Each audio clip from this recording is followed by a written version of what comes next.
Good morning. Welcome back to American Truck Simulator. This is David Steele. Here's me face and here's me truck. In fact, let me just show you this little beastie.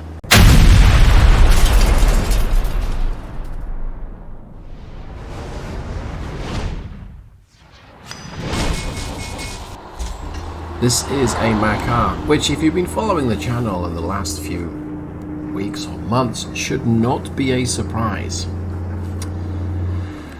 And here's the thing. Today we're in California. Now, I know. California has a reputation amongst truck drivers as being not the state they want to drive in for a number of reasons. Politics seems to be one of them. I'm not getting involved with politics. I do not have a vote in the US of A, so therefore I have no opinion. And secondly, California loves to basically enforce emissions policies or tighter emissions policies on, all vehicles, but in this case, heavy-duty trucks. Just over a year ago, that's a policeman overtaking me on double yellow lines, so I guess he's in a hurry. Just over a year ago, California enforced a policy whereby trucks had to have a 2010 engine or 2010 EPA standard engine or later in order to be driven in California. Okay? That's without a fine. The Mack R production stopped before 2010. So this truck, it would not appear to be compliant, but the silver bulldog even on the nose is a bit of a clue, and the somewhat un-Mack-like noises that we're making are a bit of a clue as to what's actually under the hood. And today we are running a Mack R as a day cab in California, and under the hood is a natural gas engine, an ISX12N. Now, just to clarify, I'm going to just kill the cruise control. There is no pipe going from the cabin to the fuel tank. So if you're thinking, I don't know what that natural gas is from, it's not from me. It's not from the driver. No, we are using, I guess, a CNG. And this is, can you really call natural gas an alternative fuel? I mean, it is dug out from the ground, but it's not diesel. And because it's not diesel, it's considered to be a lot cleaner for the environment, and so therefore qualifies to be driven in California. This is a 2013 vintage ISX12. I'm going to get on the brakes here. It's rated at 400 horsepower. If you've also been following my channel, you'll know that I have banged the drum about Mack state. The most power you should put under the hood of this little beastie is 400 horses. Okay, so tick that box for it being compatible with the little R600 chassis. Transmission wise, and if you're a Mack purist, you may not wish to listen to this bit, because not only have I said it's a non-Mack engine, it's a non-Mack transmission. It's an automated. It's an Eaton Ultra Shift automated, and fantastic. It's a direct drive. It's quite a fairly short ratio. It's a 325, but that is geared for California. And what I mean by that is, let's just make sure, 56,000, yeah. It is geared appropriately for California, where the speed limit is 55. And of course, one would never go over 55. I mean, one shouldn't. So, 35 miles an hour is roughly 1500 revs. The ISX12 is perfectly happy at 1500 revs. Should give reasonable longevity with, passable consumption. I'm just going to switch the external view. I'm not going to try and be clever here and not use the external camera. And we have to go, we have to back this whole thing up into this little space. I'm not convinced I'm going to do this in one go, but we'll give it a try. This is a bit convoluted and it's probably above my humble skills, but we'll try it. It's a 4-compartment trailer today, and yes, it's a fuel delivery, which is one of the reasons why we're in a day cab. And yes, 400 horsepower is useful for hauling a lot of cargo. I haven't messed it up so far. Still early days though, right? As well as 400 horsepower, we have 1450 foot-pounds of torque, and that is a pretty good amount for the Mack R. The most powerful engine, Mack engine I should say, or most torquey Mack engine that's in this double production engine pack, is the the most powerful engine that was installed in the Mack R, the factory, and I don't believe the E7 was installed, is the ISX12N. It's a 300 horsepower. It's 1425 foot-pounds of torque. It's one of my favorite engines. I mean, it makes some of the hauls in the Mack R really easy because all that torque is available from 1000 RPM or 1020 RPM if we're going to be technical. This engine has slightly more torque. It's available higher up in the rev range. I think it's 1200 RPM. I'm snaking everywhere, but hey, it don't matter. I mean, it does, but you didn't come here to watch me perfectly maneuver a trailer, right? Okay, apparently we're in the spot. Well, I guess we're going to say that we're in. So I'm going to go ahead and drop the rear wheels on here. Let's put it into neutral. Did I put the parking brake on? I'm going to do that. Turn off the lights, turn off the engine, and let's get loaded up. 7:26 to 20 minutes to load a whole bunch of fuel. It's reckoning 6 hours to get to Oxnard.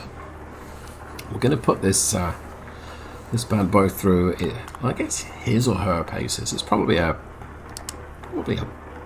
boy truck. It's blue. Other colours and genders are available. Alright, let's melt like a tree and get out of it. Now the weather forecast today is, well, in British we would say filthy. It's expected to rain, pretty much the whole day. And I'm hoping that this fairly short transmission makes quite light work of what is a whole stack of diesel behind me. I'm gonna do my best to drive realistically today. So what that means is taking it real steady, because this thing will slosh around. It's a 4-compartment tanker, but it's going to slosh around. Okay, timidly going through here. So I've spent a bit of time in the Fresno area of California, and I've never been to this particular chemicals plant. I dare say I wouldn't have been, but when it rains in California, it's usually this part in the valley. It can be pretty bad. They typically get a year's worth of rainfall in a very short period of time, and it doesn't rain for months. Now, I don't know whether that's hyperbole on the part of the weather forecasters. It could be. Okay, whilst I'm gently accelerating here, a swig of tea. Where's this international? Oh, was it international? Yes, it was. I've got something in my teeth. Okay, probably not, but Right. A little Spanish lady's telling me where to go. Turn in here. I'm not sure where that arrow's pointing me to. Oh, I see. Okay. Right. Well, this is highway or interstate 5 or 99. Is it 5? I'll find out. Alright, so I'm going to merge here. Okay. That's mergy enough for me then. Going to go ahead and put the cruise back on, hit resume. It's going to take me back up to 55 and roughly 1500 revs in top gear, which should give us a reasonable amount of power to maintain speed, even with a pretty hefty cargo. Time for some more tea, because this is just the perfect temperature.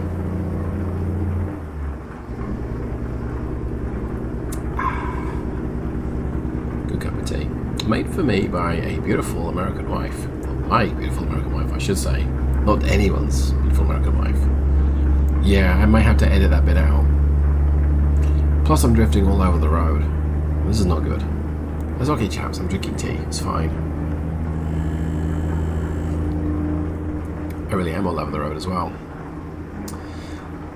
So for this particular engine, it feels like I got to shift up, and I'm not going to slow down. Wow, what is stuck in my teeth? I'm also on Interstate 99. Wrong again. So yeah, this is quite happy at this speed, and I know there is a bit of a gradient called the grapevine that we're going to come up to, and that's going to be a good measure of how effective the gearing is on this. With a lot of weight behind me, it is going to be shifting down quite a bit. I contemplated trying this particular engine with the Mack 5-speed, because you can pull anything with a 5-speed, right? Well, maybe not. That is a very basic truck. I think the only extras, it has beacons on the top, like so. Very impressive. Get off the shoulder, David. We have hood mirrors, and that's something else we've got extra. Oh yeah, and the normal mirrors have got the little round, I guess it's convex lens, so you have slightly better visibility. But beyond that, this is pretty much fleet. Now, yes, we do have the round alley navigation device and tablet up there. It's a Sissel or a Sisal add-on, I believe. If you want to shift one of these manually, it's recommended if you don't have a shifter, because it's very hard to tell what gear you're in. Well, it's not so difficult. If you're in a 5 or a 6-speed, it's a piece of cake, generally. But if you're in a 10, a 13, or 16, or 18 speed, what the heck is going on with that lightning over there just a few minutes ago? It can be a bit of a challenge. Quick check on my fuel consumption. Moving around quite a bit. The average is showing a 5.3. Instantaneous is hovering. It's 5.8, 5.9, 6, 7, give or take. Going up a hill, it's dropping to 4. I'd expect that. But then as we go down, it might even go up to 99.9, showing that we're just coasting, or not coasting along, not burning any fuel. There we go.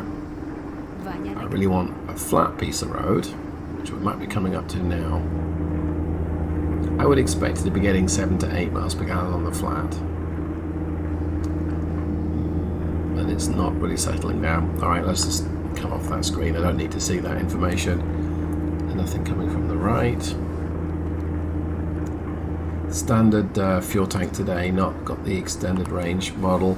Like I say, this is really meant to be a pretty basic truck. And mostly I've got this because it may annoy the California authorities, because they think, oh, we can give him a citation, give him a ticket, because that is not a modern engine. Guess what? It is. And it's natural gas, no less, so it's better, in air quote marks. The ISX12N has been in the Steel Productions engine pack for a while now, and I had a bit of fun producing it because they perform a little bit differently to a turbo diesel engine. And I have limited tools to try and reflect that in the game. Excuse me, I'll have some more tea.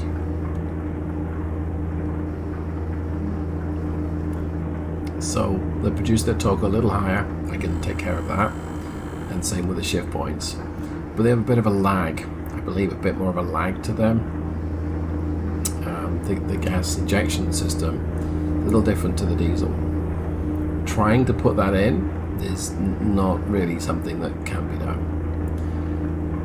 Tweaking the physics engine just for one engine and then tweaking it back when you remove that engine was not something that's really possible. I just didn't want to go down that road or even try and explore that avenue. That was going to be a pain. So I did the best I could, and I gotta say, so far this has been a very pleasant, if rather dull, experience. It's holding on to its speed just great over undulating roads. It's losing a little bit. But it doesn't need to change down, and of course it's automated, so that's a good thing. It's a very lazy driving experience. To be fair, so with the 5-speed, because you throw it in top, and you have to get down to about 40 miles an hour before you got to think about changing down, or maybe 35, depending on the gearing that you use. Now, a 5-speed direct drive transmission is available in my mod pack with the same final drive as this, so the same 1500 revs at 55 miles an hour, but I really wanted those extra gears because, like I say, this is a heavy cargo. And I don't know what my gross vehicle weight is. Maybe there's a weigh station coming up, so hopefully I'll get pulled over. I'd love to see what the gross weight of this is.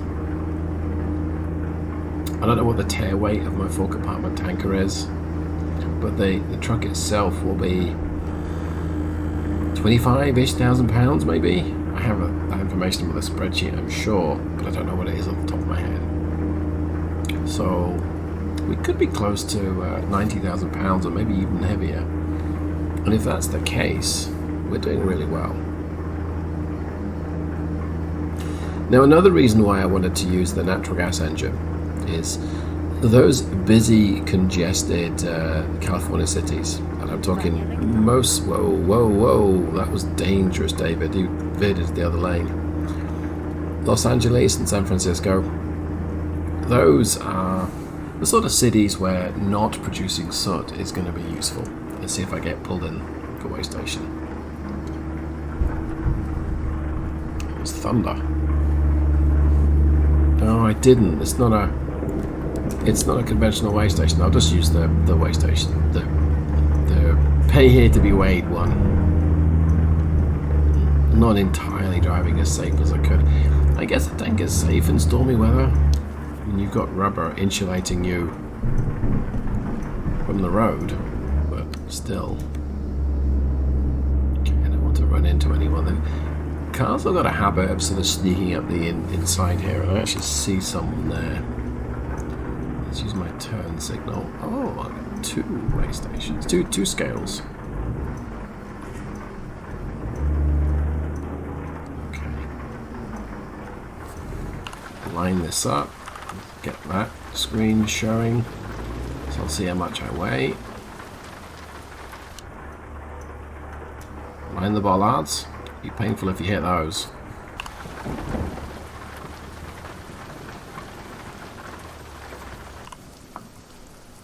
I didn't think about my Mahusive trailer, but I think I'm doing okay.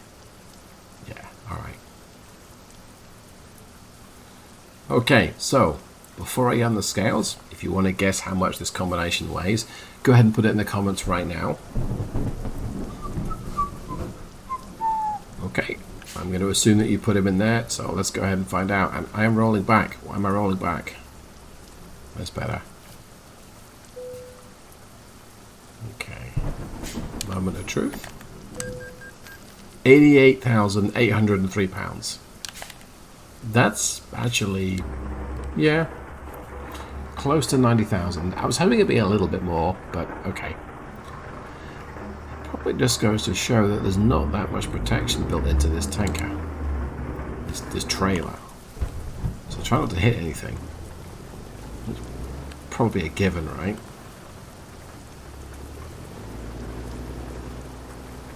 Well, I'm glad I did that. It may have cost me quite a bit of time, but that's okay. As we'll be back. Oh, that was a big piece of fault lightning on the right. I don't know, a big fork of lightning, is that how you say it? A piece of lightning is probably not accurate, unless you're Thor. I don't know. And I was contemplating doing this run in using Grimes' Frosty Winter mod, because who doesn't like hauling a tanker of diesel in the snow?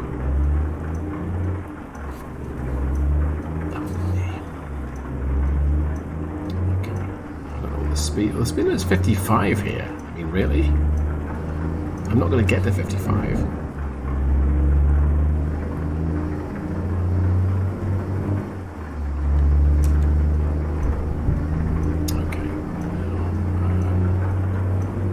really have much of a run up here, and I'm going to have to move out of the way for this international, I think. Although he might be letting me in. Yeah, he is. Okay. Thank you, my man. Oh, pull over, David. Come on, get into the driving. That wreck. Come on, steer. That wreck would have been my fault if that Camaro had bumped into me, but man, that would have been a Michael Bay moment. Boom. Thank goodness it didn't. Oh, sorry everyone. I'm leaning forward, honest. Yeah. We're slowly getting up to speed, and this weather's closing in. The forecast really was filthy, so we'll see if visibility drops, and if it does, if it gets kind of like a lot of spray comes up, we may have to just drop our speed. 2 hours 41 left to our destination. We've got 6 hours, so we've got plenty of time, and I hope I'm not foreshadowing. So the ducky little Mack R, this is the medium length truck. Oh, come on, steer in your lane. Oh, it's what we Brits call aquaplaning and Americans call hydroplaning. That's why it's veering left. It's understeering. Noted. I'm going to kill my speed, not a pedestrian. Pedestrians, not a bystander in a Prius. Okay, let's kill my speed to 50, and see if that helps. It should do. One of my early experiences of European or Euro Truck Simulator 2 was just falling off the road at every inopportune moment, and that was because, yeah, big heavy cargo and a cab over. Oh, you're going to brake for me. Okay, thank you. I'll just brake for this guy now. This will be joining Interstate 5, and that ahead of us is the Grapevine. So this is where we're going to put this engine and this transmission choice through its paces. So we'll see if we can get up to 55 first of all. We're actually starting the climb here. And we've not made it to 55, okay. I've come up this road so many times in rentals and borrowed vehicles. There's actually a McDonald's sort of close to the top. Get into your lane, David, close to the top. That's a real favourite spot for getting a coffee and just looking into the sort of smog of Los Angeles in the distance. Alright, down to 50. So when's it going to downshift? I'm going to let the automated box do its thing. I'm not going to do it for it. Okay, down to 9. Puts it back at 1500 revs. It's probably going to get to 7th, but maybe 8. Though actually, we're doing really well. We're catching up with this traffic in front of us. Eye steering is appalling. Colour me impressed, because 35 at 9th. I did not see that coming. And that's what she said. Wow. Okay. Dang. I did a thing. I did a thing right. Wow. Okay. Put the speed down to sort of 50. I'm going to use the engine brake here. I don't really want to exceed 55. I mustn't exceed 55. In fact, I'm going to just drop the cruise to 45. I've got a +6. Tries to maintain the speed within 6 miles an hour of my posted cruise control. I forget what that's called, but it means if my speed reaches over 51, it's going to use the engine brake. So right now it's using it, and I can adjust the engine brake power on the keyboard if I need, but it doesn't look like I do. So way to go. I've got to merge left now.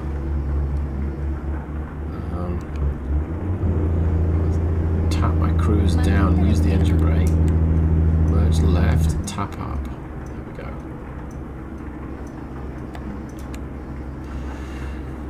This might have been easier with the long wheelbase Mack R. It would have been a lot smoother and much less jerky. And I am not the smoothest of steerers, as we can tell, and some of that's the controller and most of that's me. But the long wheelbase Mack R, or possibly the sleeper, which is a longer truck, would have made this a little easier. Conversely, the short wheelbase Mack R would have been, that's very sensitive to steering input. It's also very agile, and so it's perfect for those inner city jobs. Again, kind of what this Mack R is more biased towards. And that, I did think about it, but I also realized I would be, whoa, what's going on here? Oh no, the road's closed. That's really not good. Yeah, you don't want to be pulling out in front of this traffic. I really need someone to like help me in. Wow, should not leave my end. Okay, this truck's letting me in, alright. Now, I mean really, I'm going slowly, there's a big gap, I expect a few vehicles to pull in. There goes one. Someone else, there goes two, maybe another couple will pull in, there's three. There's four, and this truck, please don't pull in. Sorry sunshine, you missed a chance. I didn't want someone to pull out in front of me. Oh, that looks like a bit of a nasty wreck.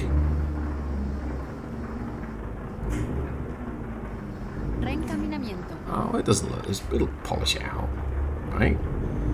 I mean, the really bad wrecks have the, what I want to call an ambucopter. Oh yeah, that's not going to polish it. Is that an Audi? Let's just get my binoculars out. Oh, I hope it's an Audi. That sounds real mean, doesn't it? And here I'm just showing off how the Ultra Shift will pull away from rest in first gear up a freaking steep hill. Doesn't want to change up from second, no.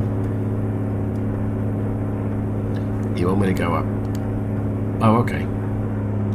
Because he wants me to take this exit L, the next exit anyway, so I didn't actually lose much time or distance, so okay. Alright, make sure I stop. There's nothing coming from the left. Stop, and off we go. A couple of tankers on the left. Those are both sleepers. I see a lot of day cab tankers in Texas where I live. I don't see too many sleepers. Sleepers are usually the dry vans or the flatbeds. I guess they're reefers now, I come to think of it. And look at me using all the jargon from the industry like I know what I'm talking about. Yes, dear. Okay. Oh, I'm going a little fast. Engine brake. Okay. Try and balance it out with a bit of power now, please. So I cheated and used resume on the cruise. That will give me full power. I'm going to balance the handling a little bit. That bus can bus off. I do not like buses in this game, and it's not their fault. I think the model it's the size that it is, but the game kind of considers them to be closer to cars, so they can be kind of aggressive the way that they drive. And I'm actually out dragging him, which I'm very surprised at.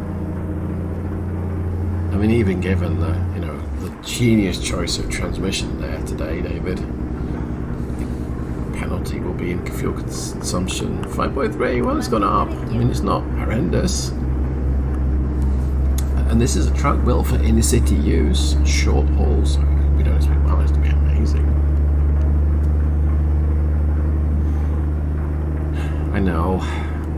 Something like the Peterbilt 579 with an MX-11 and maybe the Mack R TX12. That's basically their rebadged or badge engineered version of the Eaton Endurant HD. So it's a 12-speed automated box. Yes, with the right gearing, that probably would have gotten me 7 to 8 miles per gallon. But it wouldn't have had the charm of the Mack R. Well, I mean, it might have done. Oh, and I gotta switch, merge left. Okay, merging left now. I'm trying to be sensitive with the controls and I'm struggling so much. There we go. I'm going to put my cruise at 50 because I found remember correctly, we go down a pretty steep gradient here. Eventually. Not yet. Okay, here we go. Whoa. Come on, David, focus on your steering.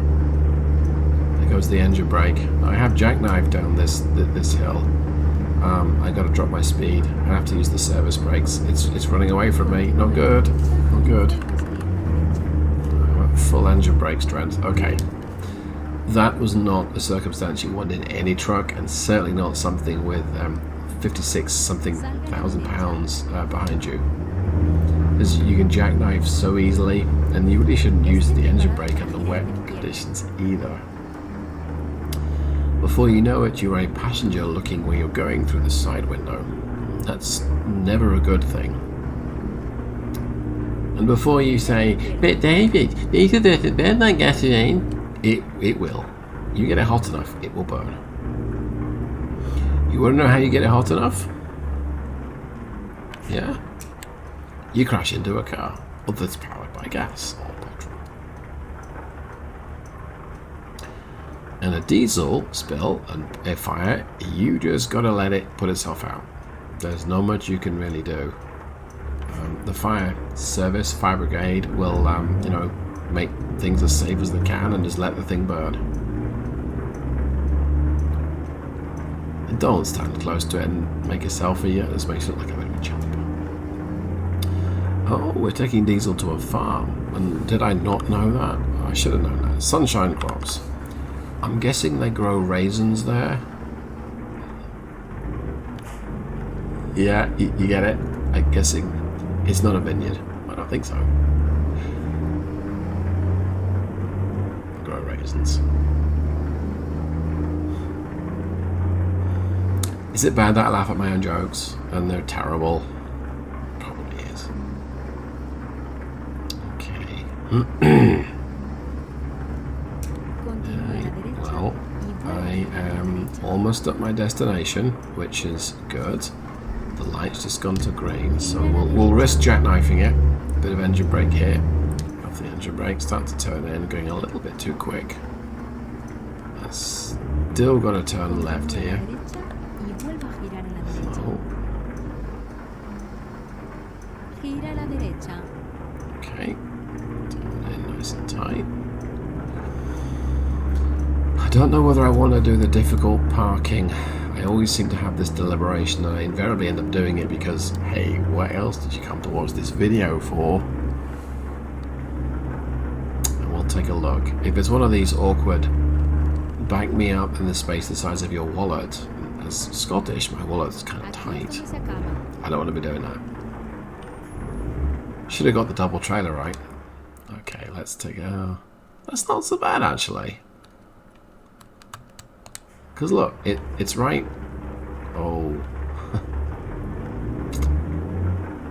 Yeah, that might have been a mistake. It's not the yard I thought it was. Oh no. And it's not next to this straw on the right, this hay. Oh no.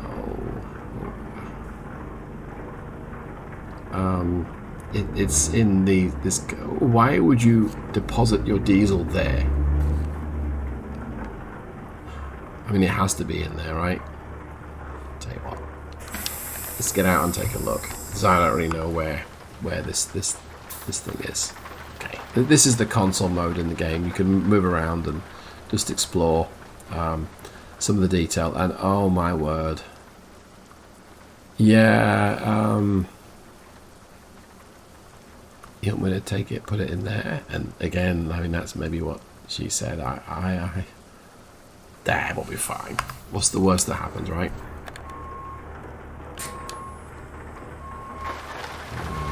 Let's back it up a little bit. We're gonna go down here on the left.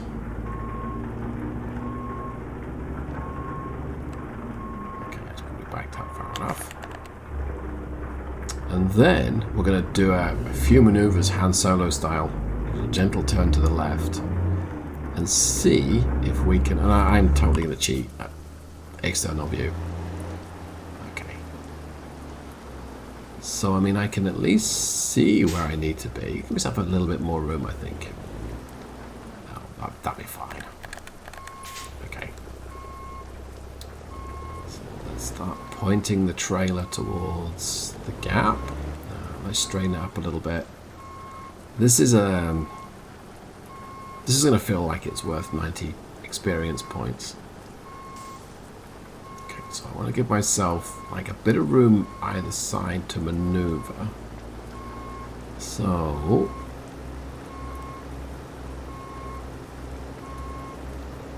I think that is probably where I want to be. So we'll straighten up the wagon. I can't imagine doing this from the cabin.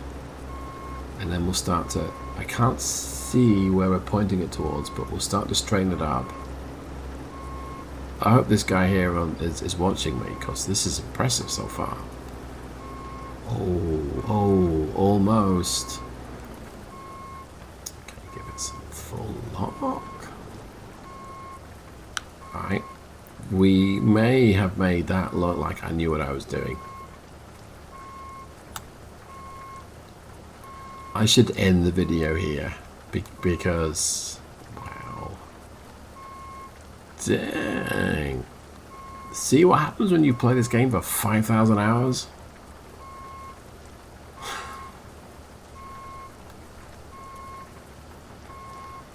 I mean, I kind of want to bask in the whole epic progress of this reversing maneuver here, because I didn't think I could pull that one off without 20 minutes of shunting backwards and forwards like a locomotive. And what do you know? Alright, so parking brake is on. I'm going to go ahead and turn off the lights, turn off the truck, and then I think I didn't actually need to do that, so let's go ahead and disconnect. Alright, let's see how well we did.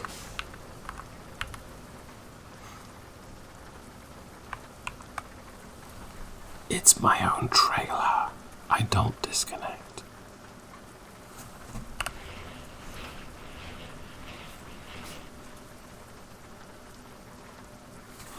I can edit that bit out. Oh, look at that. So, 283 miles and 53.3. Let's feed this into my data sheet. So that's, well, 5.3-ish, give or take. Is that right? Yeah, 5.3 to the gallon, which is about what we might expect. Short geared, but it really did make the most of the engine. I probably could have had much taller gearing and got maybe closer to 6 a gallon, but that was a very enjoyable run. All things considered, that was quite a potent combination. I may have to use the ISX12 a little bit more. Anyway, that just about wraps up today's video, so thank you so much for sticking with me right to the end. I hope that you enjoyed it, and if you have, you know exactly what to do. If you thought it sucked, why are you still watching? Are you one of those people that watches just tell me it sucked? But if you didn't like it, go ahead and click dislike. Chances are you will probably already have done so. You can subscribe for more, and thanks so much. I'll see you in the next one. Goodbye.